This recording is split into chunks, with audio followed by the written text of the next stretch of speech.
네. 어제 일은 역사책에 기록될까요? 네, 전 반드시 기록된다고 생각합니다. 영원한 국민들의 역사적인 그런 심판을 받게 되리라고 생각해요.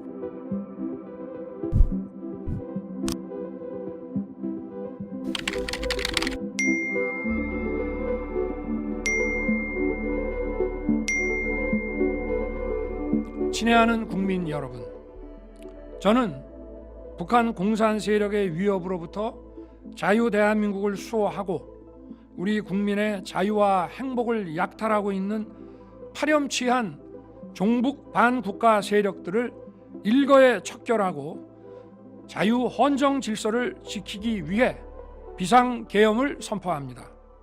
오랜만에 좀 일찍 자야겠다 싶어가지고 누우려고 준비 중이었어요. 갑자기 기사들이 올라오더라고요. 한 10시 40분이었나? 이때 제가 처음 봤던 것 같은데 친구가 국회로 가야 될 것 같다 이렇게 얘기를 하길래 처음에 말렸죠. 그리고 국회에 아는 분이 있어서 얘기했더니 움직이지 마라 위험하다 이렇게 얘기를 해주셔가지고 움직이지 마라 위험하다 이거 보고서 짐 싸기 시작했습니다.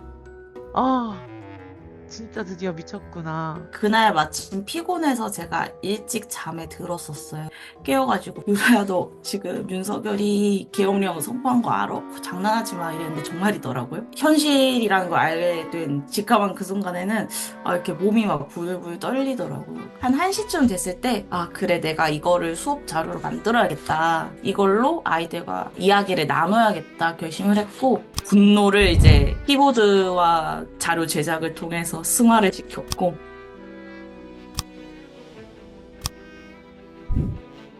선생님이 지금 스위트에서 RT가 엄청 많이 되고 있어요. 그래서 들어갔는데 막 처음에 봤는데 1.3만이 뜬 거예요. 전국 역사교사 모임에서 이런 걸 냈더라. 제가 올린 자료로 바로 수업을 했어요. 평소에 역사에 그렇게 큰 관심이 없는 애들도 선생님 근데 제가 어제 그 사태에 대해서 잘 몰라서 그런데 혹시 계엄령이 뭐예요? 먼저 물어보기도 했어요. 네, 저희 반 들었는데 혹시 그 수업 해요? 아이들이 이렇게 역사 수업을 기다렸던 적이 있었나? 정말 역사 교사로서도 기념비적인 날이었던 것 같습니다.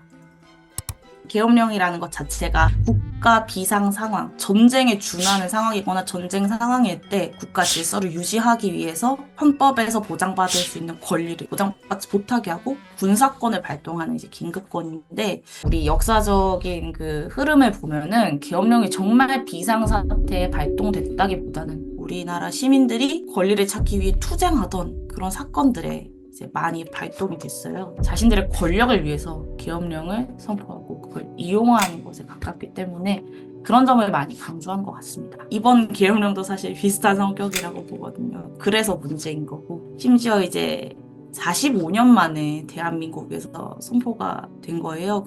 광주 민주화 운동을 직접 겪으신 분들도 있는데 계엄령이 반포되자마자 정말 극심한 트라우마에 빠지셨다고 해요. 제 정치 활동이 금지되고 언론과 출판의 자유가 금지되고 사회 혼란을 조장하는 파업이나 태업행위, 집회행위 금지되고 이거는 군사 독재 정권 때나 있었던 일인데 제가 이 시대에 이런 포구령을 볼 거라고 예상도 못했어요. 전공의를 비롯해서 파업 중이거나 의료 현장을 이탈한 모든 의료인들은 본업에 복귀해야 된다.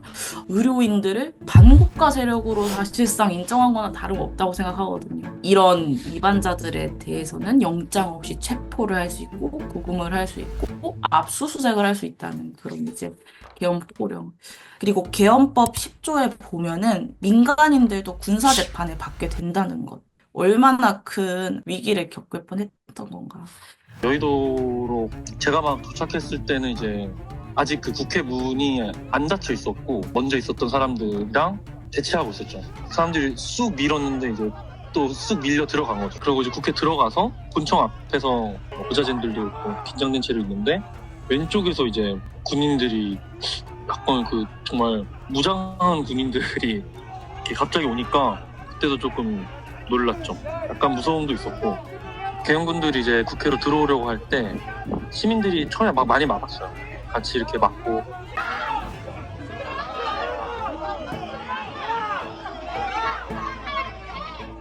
재석 190인 중 찬성 190인으로서 비상계엄 해제 요구 결의안은 가결되었음을 선포합니다. 국회의 요구를 수용하여 계엄을 해제할 것입니다.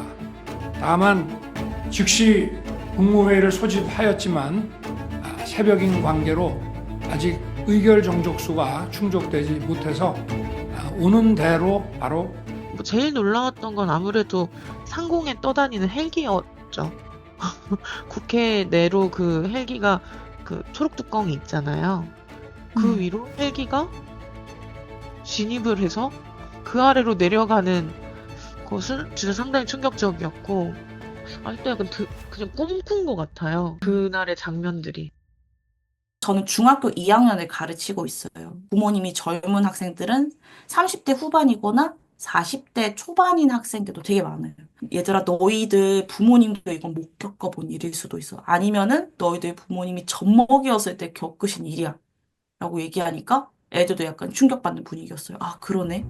얘들아, 근데 지금 국가 비상사태였어? 물론 경제가 좀 안 좋긴 했었지. 근데 국가 비상사태였어? 라고 질문을 던지니까, 아니, 자기가 지금 비상사태 만들었잖아요. 라고 애들도 막 화내면서 얘기를 하는 거예요. 저도 많이 공감을 했습니다.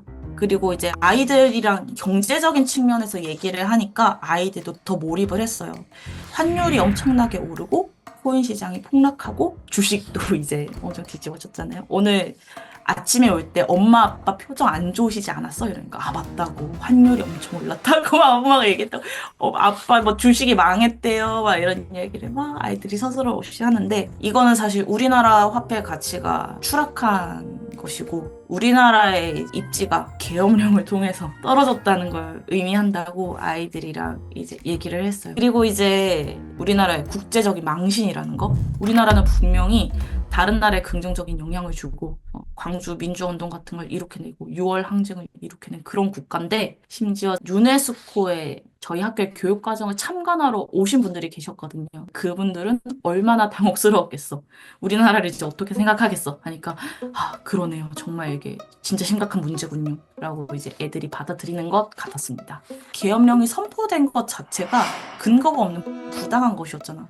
이런 부당한 이유로 계속해서 계엄령이 유지가 됐다면 우리는 어떤 권리를 침해받게 된 걸까 얘기를 하고 싶었어요. 제가 나름대로 정치 뉴스도 많이 보고 사회 문제에도 관심이 많지만 생각할 수 없는 범주의 일을 저질렀다는 생각이 일단은 들고, 어떻게 저런 걸 했지? 사회를 어디까지 망가뜨리려고 이런 짓을 하나, 이런 생각이 들었던 것 같고, 또 동시에 두려움도 있었던 것 같아요. 제가 이제 얼마 전에 부모님 댁에 다녀온 적이 있는데 몇 번 가셨나 봐요. 그 윤석열 퇴진 집회에.